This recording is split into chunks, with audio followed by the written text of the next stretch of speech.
Previously on Alan Wake. I came to Bright Falls with my wife, Alice. Thank you for coming here with me. I thought maybe you could write here. I don't want to hear it! God damn it, Alice! Now, she's missing. Alice? Alice? I woke up behind the wheel of a crashed car. I'm missing a week. I was attacked by shadowy men straight from a nightmare. The sheriff took me to the lake Alice and I had stayed at. But the cabin had disappeared.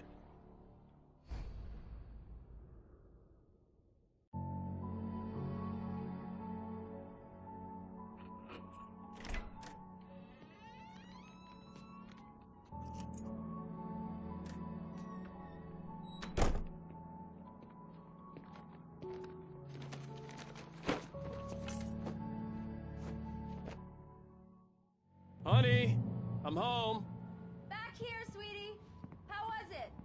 Worst weather I've ever seen. You should put some coffee on. It'll warm you up. Coffee's on. Great, thanks. I'll need it if I'm gonna finish this by tomorrow.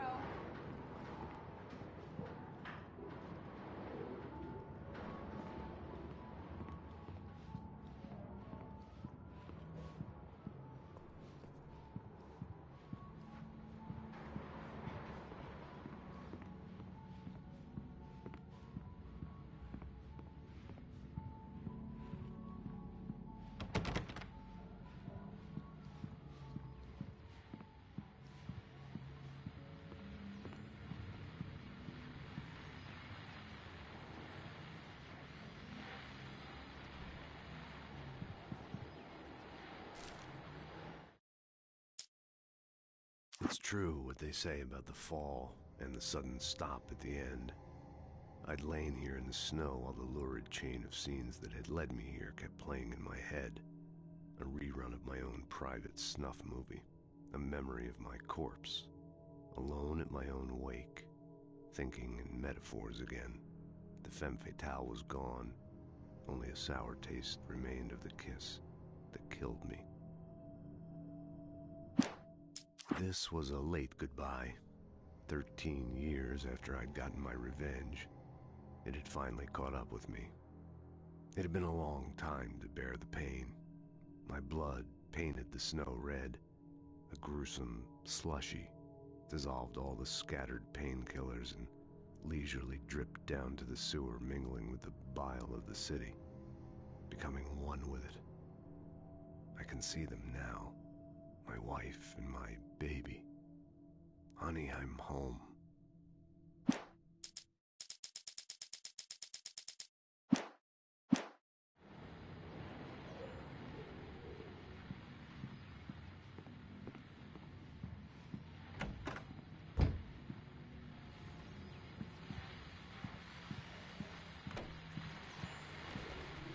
The continuing freezing rain and heavy snowfall have necessitated a winter storm warning in the entire tri-state area.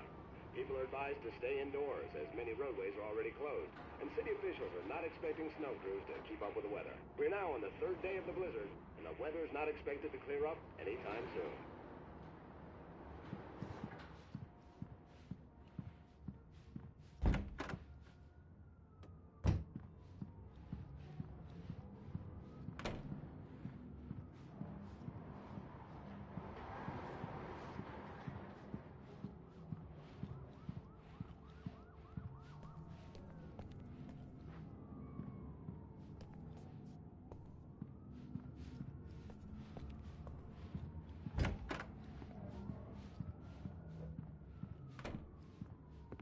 Oh, hey, I just finished those cover mock-ups. They're on your desk. Tell me what you think. No kidding. I didn't think you'd get them done this quickly. On occasion, I can perform all sorts of miracles, my dear. Oh, really? Well, you seemed to think so last night.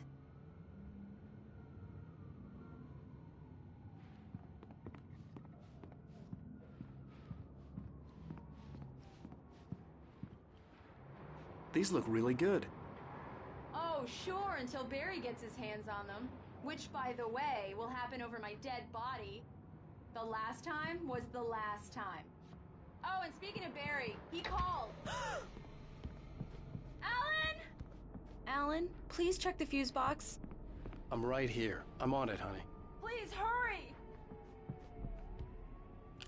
Honey, it's a power outage. I've got the flashlight. Okay. Hi. You okay? I'm sorry. It just really spooked me. Don't worry. We'll just break out the candles. I know it's stupid, but it's just... Especially when I'm not prepared for it, you know? It gets to me. I love you. Tell me a story, writer. Okay. I used to have these nightmares when I was a kid. The dark really spooked me, too. When it got really bad, my mom gave me this old light switch. She called it the clicker. The clicker, huh? Yeah. If I ever got scared of the dark, I could just flip the switch and a magic light would scare the monsters away. Oh, sure. Here it is. Alan. Maybe it'll help you, too. Yeah, nice story, writer boy. You made that up right now, didn't you? No. Seriously. I love you, even if you are a liar. Thanks for this.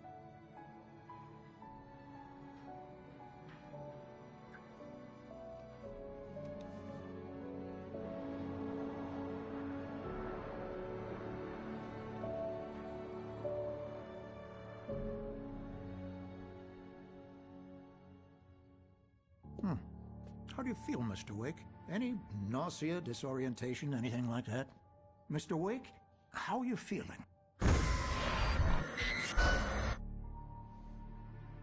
I'm okay. My head's fine. I had to lie about my headache and memory loss. He'd send me to a hospital for tests. I couldn't leave without Alice. Very well. I don't think you have a concussion, but you've obviously been through quite a shock. You should take it easy for a couple of days. Thanks. Well then, Mr. Wake, we're done here. If the pain gets any worse or you experience any other symptoms, you should come see me. I'll let you get on with it then. Sarah, Sheriff Breaker, is waiting for you. She's very good at her job. I'm sure she can locate your wife in no time. Doc Nelson was the image of a small-town doctor. Sheriff Breaker had called him to the station to take a look at the cut in my head. I'm sorry you had to cut your morning fishing short for this, Doc. Oh, she's a beauty, ain't she? Not the biggest I ever caught, if you can believe that coming from an old fisherman like me, but she's right up there. Now, she's a largemouth bass, which is what you're after if you prefer a lure. Now, if you want either trout or salmon, on the other hand, then it's fly fishing for you. You a fishing man, Mr. Wake?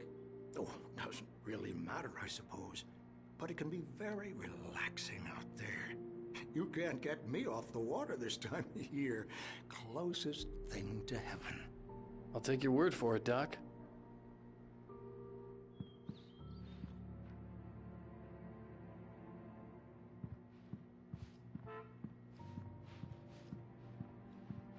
I believe you'll find the sheriff in her office. Just go down the corridor.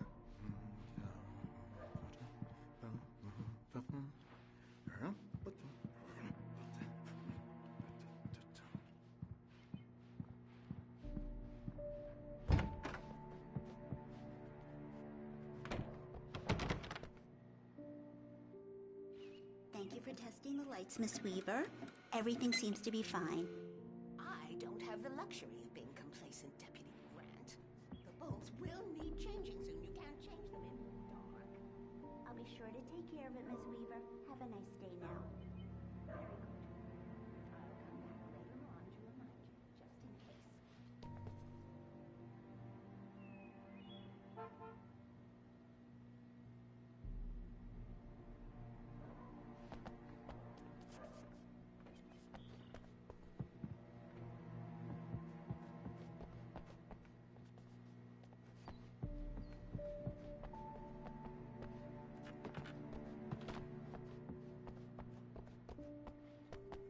Mr. Wake, the sheriff is waiting for you in her office down the corridor. That was Cynthia Weaver. I guess you can call her the town eccentric. She used to be the editor of the local newspaper, but she's focused on, other things these days. She'd fit right in where I come from. As you can see, she's a little obsessed with maintaining the light bulbs of the whole town, refuses to step on shadows, things like that. Back in her day, she wrote about all sorts of weird things in the paper. Bright Falls has a colorful history. Of course, what small town hasn't?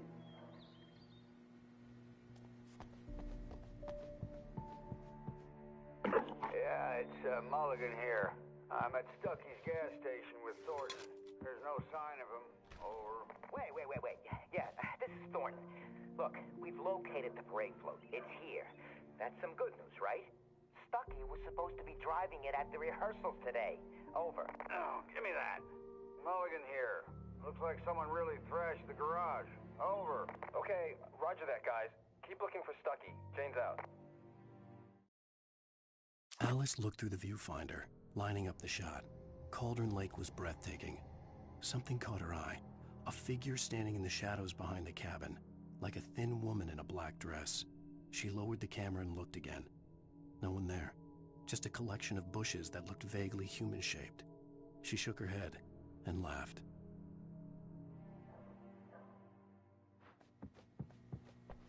The sheriff wants to see you in her office, Mr. Wake. Come in, Mr. Wake. Your phone's on the desk. The battery was dead. It's charged now. Have you started looking for my wife yet?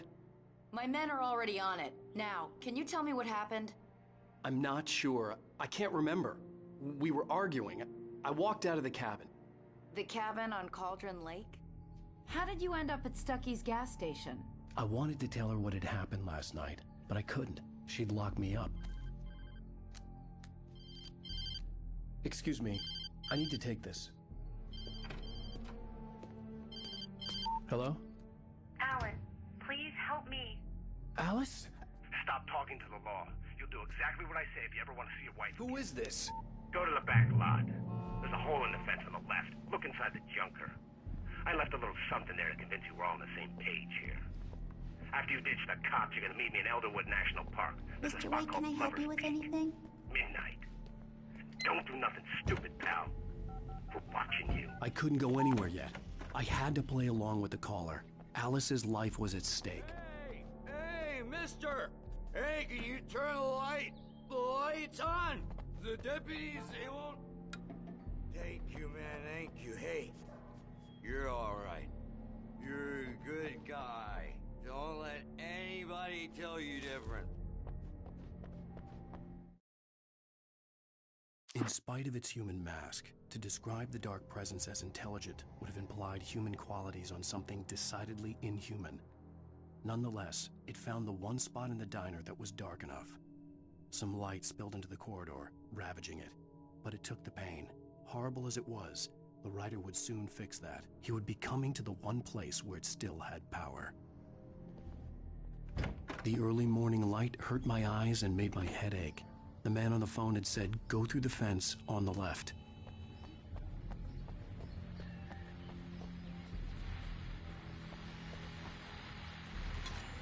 Well, folks, it's been another long night, and it's about time for me to sign off for a while. God knows I need my beauty sleep. Just one more item before I go. It's been a busy night for the Sheriff's Department. We've had a few broken windows, even a report of shots fired on Main Street. Deputies Mulligan and Thornton had to deal with two intoxicated young men who were celebrating the completion of their Deerfest float. Now, folks, we get this every year. I know it's exciting, the big day's almost here, but let's save it for the party and leave the gunplay for the shooting competition, huh? There's no point in getting all worked up yet.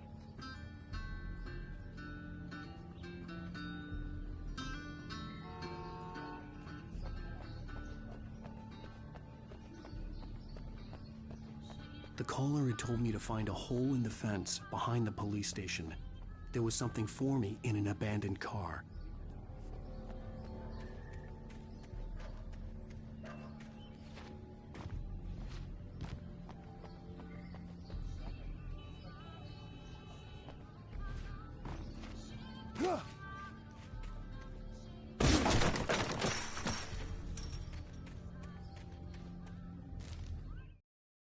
The kidnapper fired his gun one last time, and the shadow vanished into the darkness it had come from. See? Nothing to it, Wake. The thought of Alice in his hands was revolting. We stood on the wooden platform of Lover's Peak, the waterfall on the mountain behind us, the lights of the radio mast blinking red in the heights above. I fought with the urge to take a swing, force myself to speak. Let's cut the act now. Where's my wife? Alice's driver's license had been placed on the front seat. The caller meant business. Barry? Ow! Ow! Thank God! Where the hell have you been? I've been trying to reach you for a week, you and Alice. I've been worried sick. I flew out yesterday. I'm here in Bright Falls. Barry, listen to me. I'm at the sheriff's station. Come and get me. I can't talk now. Ow! What the hell is going on? I had to get the sheriff to let me go. I needed to get to Elderwood National Park to meet Alice's kidnappers.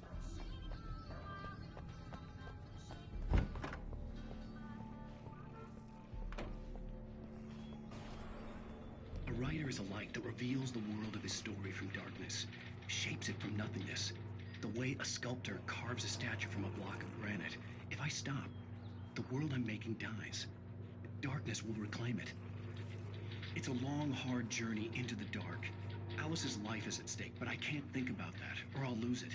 The dread lingers at the edge of perception. I'll push on. Anything is possible here. I'll write the story. I'll save her.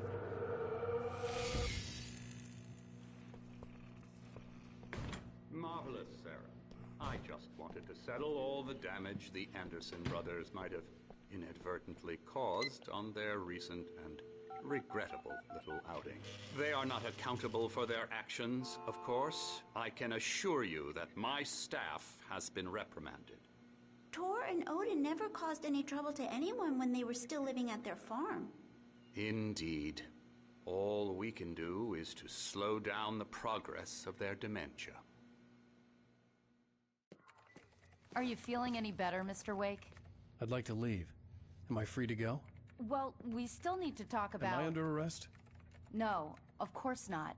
But I need to know where you'll be staying so I can get in touch with you. I'd avoid the motel. The Majestic is known for its roaches. The cabins at Elderwood are pretty nice, though. That sounds perfect. I'm Dr. Emil Hartman.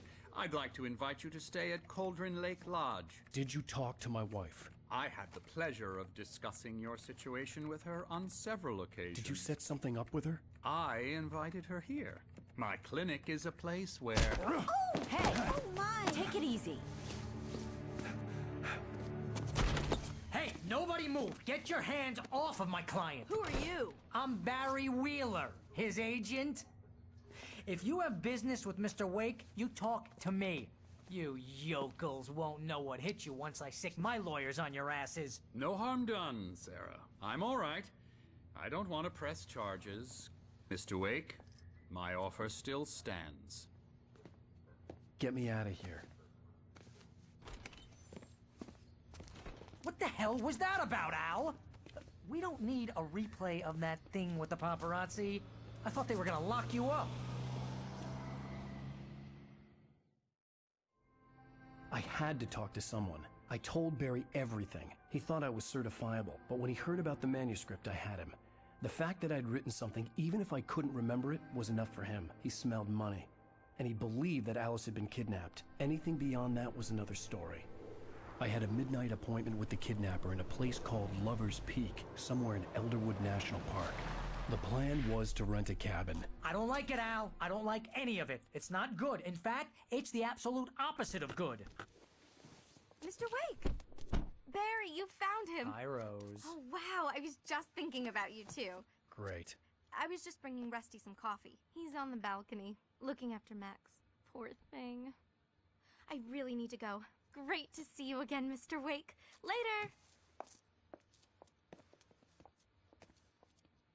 Who's Max?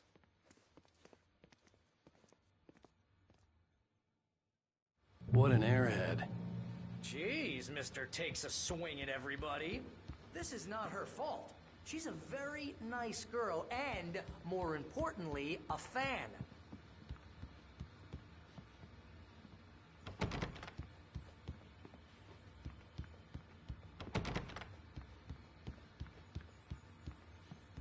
Seriously, Al, what you were saying in the car, just listen to yourself.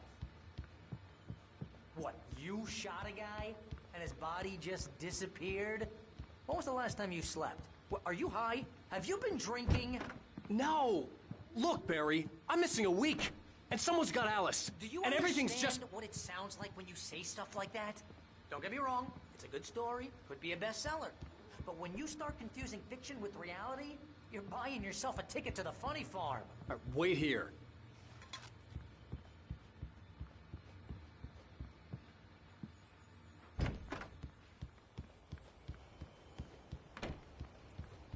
Easy there, boy. I'm almost done. Hey, Rusty, right? You rent cabins. Oh, Mr. Wake. I'd shake your hand, but mine are kind of full here. Actually, I'm sorry about this. Would you mind grabbing the registration form from the desk? It's just across from Bucktooth Charlie. Seriously, Al, you can't just go and meet a kidnapper. Those situations always end up in disaster. You gotta talk to the cops. She's my wife, and it's my call. Can we talk about this later? No. This whole thing... Listen, you hit your head. I think this is the form you wanted. And here are the keys. Okay, you're all set, Mr. Wake. Glad to have you staying here. Thanks. Can you tell me how to get to Lover's Peak? Oh, sure. It's at the end of the nature trail. Just follow the paths, you'll get to it eventually. It's an easy walk. Nice spot, too. If you have any trouble finding it, just keep your eyes on the radio mast. It's right below that.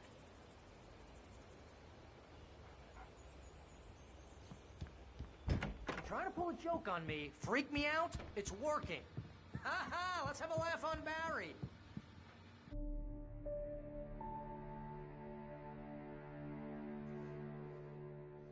That's just crazy talk, Al. Al! Al? We should go to the sheriff or call the FBI. Damn it, Barry, they'll kill her! This is not a goddamn debate, Barry. I'm going to Lover's Peak. He said to come alone. Okay then. I understand. You're my best friend, and I'm worried that you're not right in the head. Tell me what to do to help, and I'll do it. You stay here, and if I'm not back by morning, call the cavalry. Achoo! Achoo! Just be careful with the natives, Al. These yokels are dangerous. Everybody hates a tourist, or it'll be deliverance all over again. Achoo!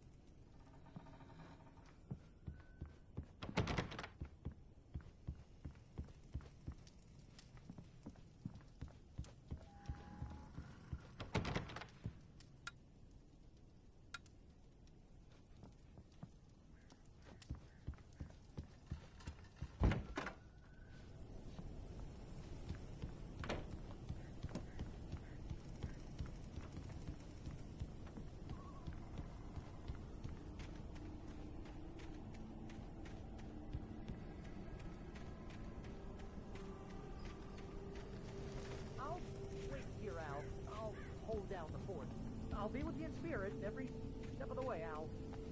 Walk through the door now.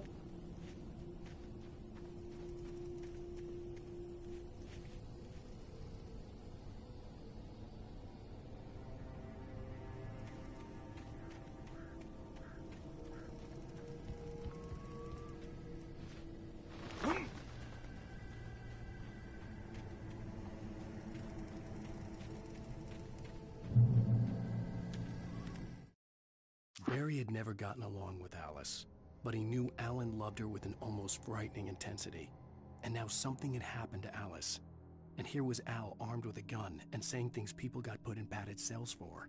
It was as if his friend had experienced a massive psychotic episode and was now totally disconnected from reality. It scared the shit out of Barry.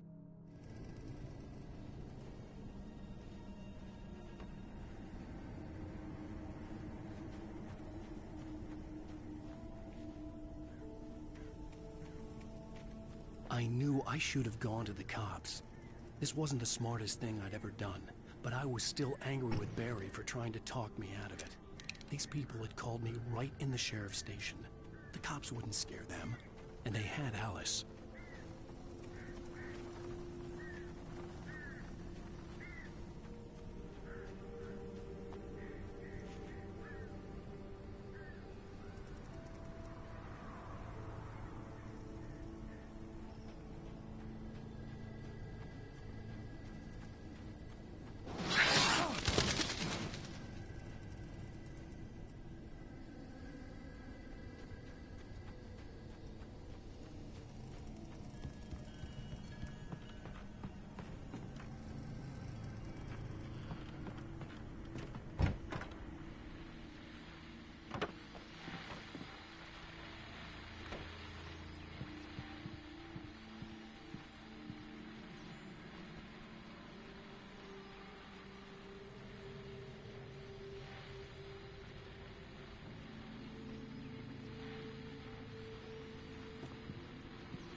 Welcome back to the show, folks. As promised, our very own Dr. Nelson has just parked his rear end in the studio. Doc, what's your Deerfest plan like?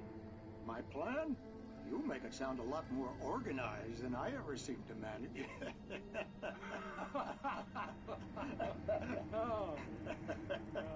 No plan, really. Just taking the atmosphere. I'm getting a little too rickety to do much more than that, you know. Oh, tell me about it. No sack race for us older gentlemen, huh? Yes, exactly, Pat. But I'm going to check out the parade, of course. And I'll be one of the pie contest judges, too. Well, that takes a different kind of constitution. Oh, yeah. It's my kind of exercise. Now, Doc, seriously, you're in pretty good shape, though. You're the outdoors type. I know for a fact you're an avid fisherman. That's right. Matter of fact, just caught a heck of a largemouth bass early this morning. But you're not taking part in the fishing contest? No, not this year. See, Pat, I'm just not that competitive anymore. Now I just like to take my time and enjoy the peace of it. It's no fun if I need to worry about what I'm catching, you know? Well, considering your track record, the participants are probably pretty happy you feel that way.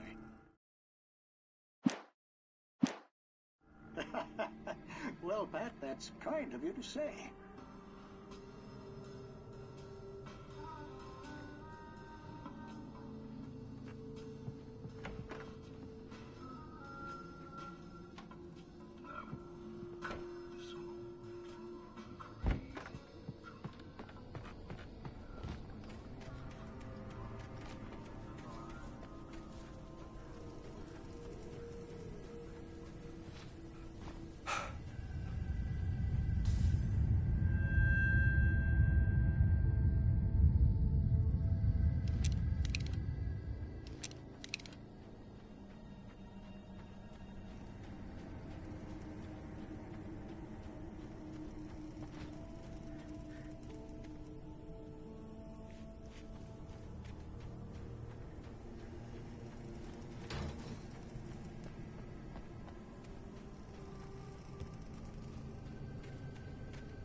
crime and punishment.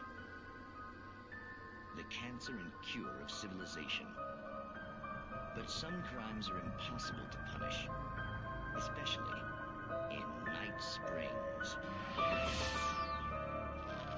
Tonight's episode, The Man in the Mirror.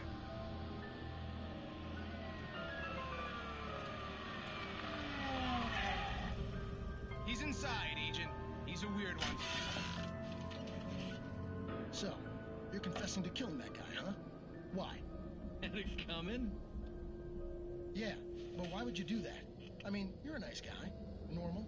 Took a kid to a soccer game. So how come at the game, you pick a guy and, quoting from the arresting officer's report here, assault the victim's head area repeatedly with the weapon of choice being a pair of bare fists? Wow, that sentence really flows, huh? Maybe you're not the literary type. Okay, so you mess him up. But why? Who was that guy? We couldn't ID him. Why would a guy like you do him like that? I didn't like his face? Well, you must have hated it, because you really went to town there. I mean, there's no way to tell what he looked like. No ID on him either. That must be difficult. But then we ran the fingerprints. Got a match. Your prints. Identical. Huh, how about that? Your son said you were wearing a white shirt when you took him to the game. The white shirt is on the dead guy. It's plenty red now. You won't get away with this. Do you really think that's in any way relevant to me? I had plenty of time to talk to my boy before the cops arrived, you know? He won't stop screaming, am I right? You think he's ever gonna be okay? I left my mark.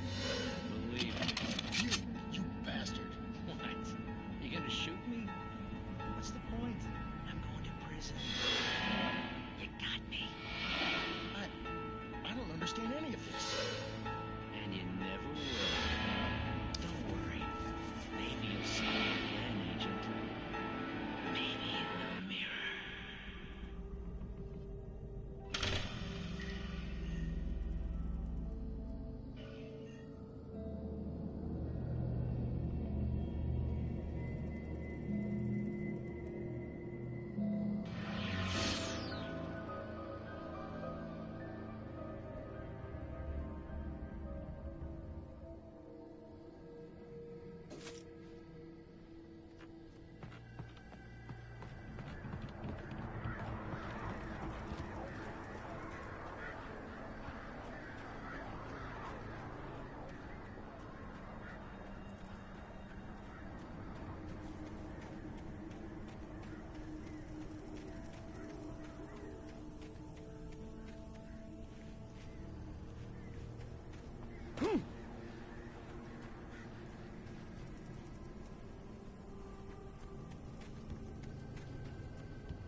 Rose knew that Rusty was in love with her, and she liked him too. She liked him a lot. He taught her to dance, and life had certainly taught her the value of a man who was gentle. He treated her well, made her smile, made her feel good. But Rusty wasn't the prince of her dreams, and that tended to underline the unbearable truth. She was no closer to that Hollywood magic than he was.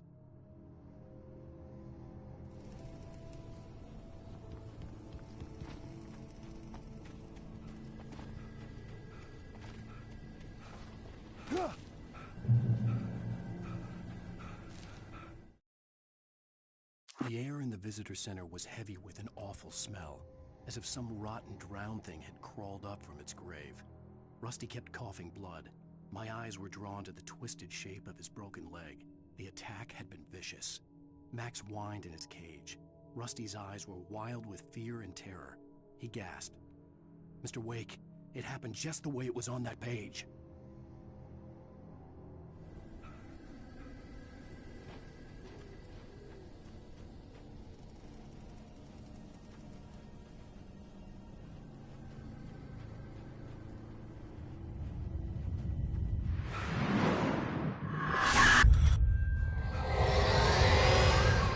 The vision left me weak. This was no head injury.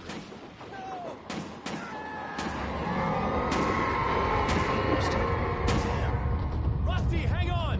I'm coming! Please, help me!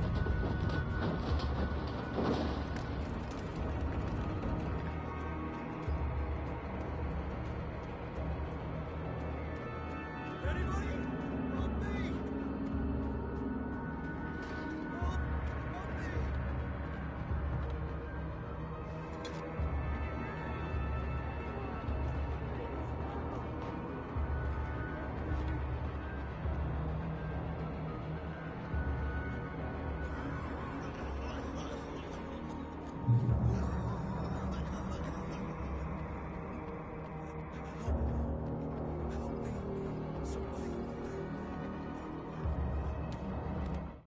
The visitor center was sturdy, but the impact turned the front of the building into splinters. Rusty was thrown across the lobby like a rag doll and hit the far wall hard. It didn't hurt until he tried to move and saw his leg bend the wrong way, felt the broken rib stabbing him on the inside. Rusty howled in pain and fear, suddenly afraid to die alone. The ranger's office was locked. I'd need a key to get in.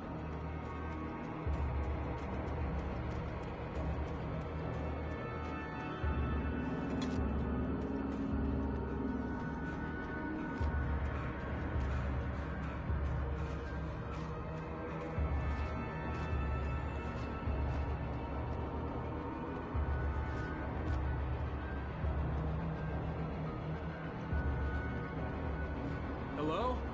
Back here! I'm back here! Hey, please help me!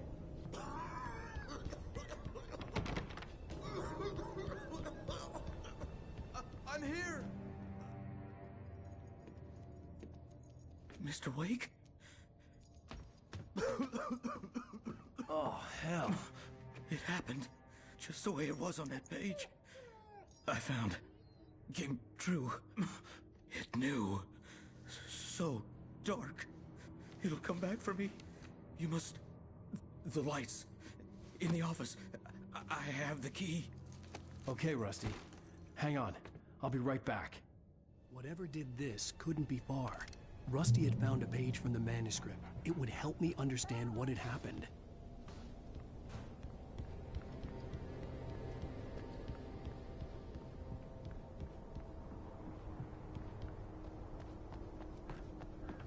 The only way to make sure that Rusty was safe was to get the power running and the lights back on.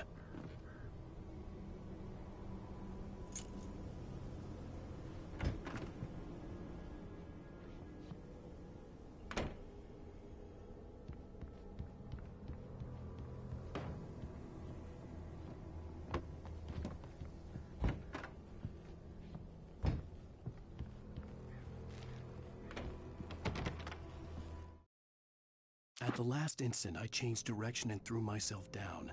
The axe splintered the trunk of a tree. I stumbled into the pool of bright light. My lungs burned. I was too exhausted to move. I tensed as I waited for the killing blow, but it never came. I raised my head. Nothing moved in the darkness beyond. For the moment, bathed in the cold light, I was safe.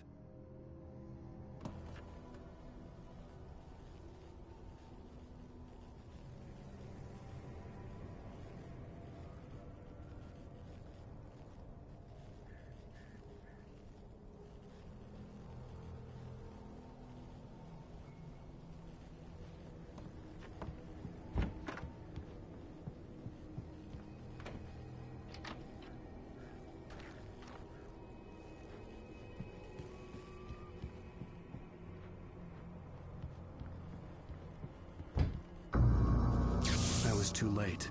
Someone had destroyed the circuit breaker. There was no way to get the lights back on.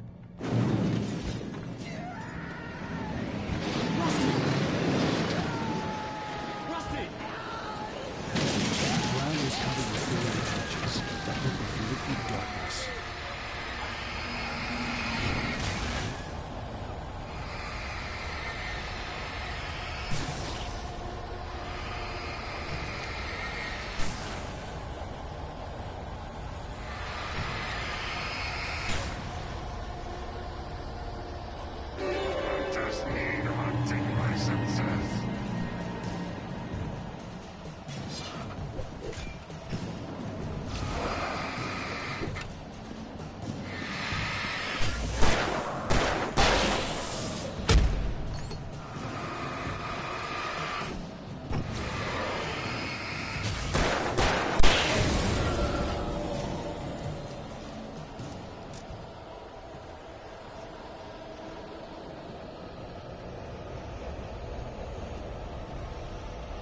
Something had torn a mammoth-sized hole in the wall.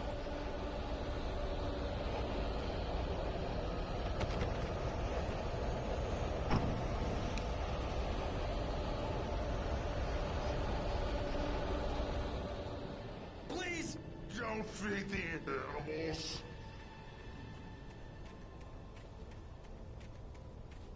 Fishing is... Purchase a park license. Obey. The park ranger's instructions. At all times. Rusty? Rusty, no! Two bears and wolves never approach any other wildlife closer than 25 yards.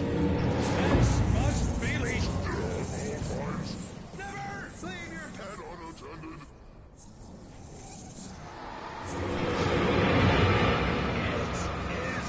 Against the law. To remove any Natural objects or historical artifacts from the park. grounds. This includes even Rocks. you obey. Even some other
Forget about it, Barry. It's just me going crazy. Oh, jeez. Oh, jeez. You're not crazy. I wish you were crazy, but you're not crazy. Ow, be careful. Stay in the cabin. Don't open the door for anyone. I mean it.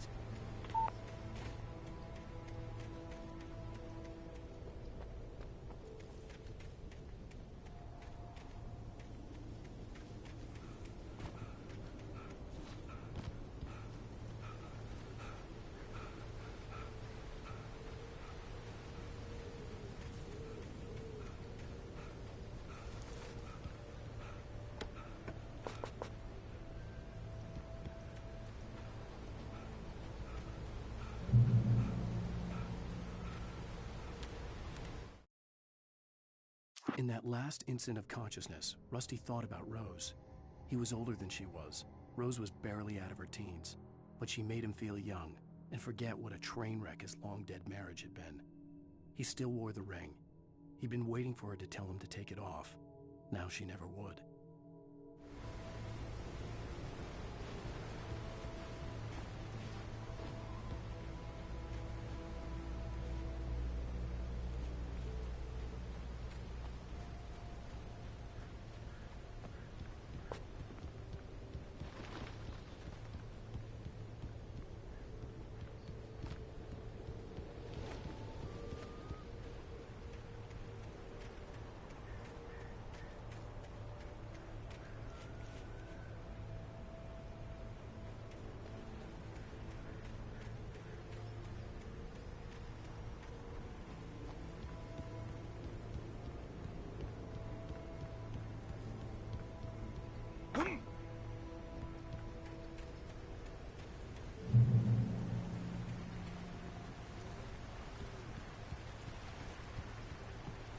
Lover's Peak was at the far end of the nature trail.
Nobody in Bright Falls seemed to know where Al was, but Rose, the waitress at the diner, had seen him. From what Barry could tell, Al pretty much fell off the face of the earth when he left the diner. Rose was just the kind of fan that Al hated, but she really tried to help. She was smart, too, knew a lot about what was going on in the town, knew a lot about Al, even knew who Barry was. Barry liked her. That was no big surprise. When it came to women, Barry and Al rarely saw eye to eye.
turned the corner, afraid of what the flashlight's beam might reveal. Suddenly, a roughly painted symbol of a torch glowed in the light. Behind it, hidden by a rock, sat a battered metal trunk. It was here for a reason, packed with supplies, batteries, flares, ammo, things you need to make it through the darkness of the night. Something left behind by someone who knew what I knew, and more.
Agent Nightingale didn't want to be in Bright Falls.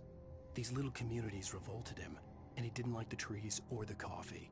He now knew that impossible horrors lurked behind the storefronts and smiles. He desperately wanted to turn the car around and just drive until he passed out or ran out of road and booze. But he had a job to do. He had a rider to catch, at any cost.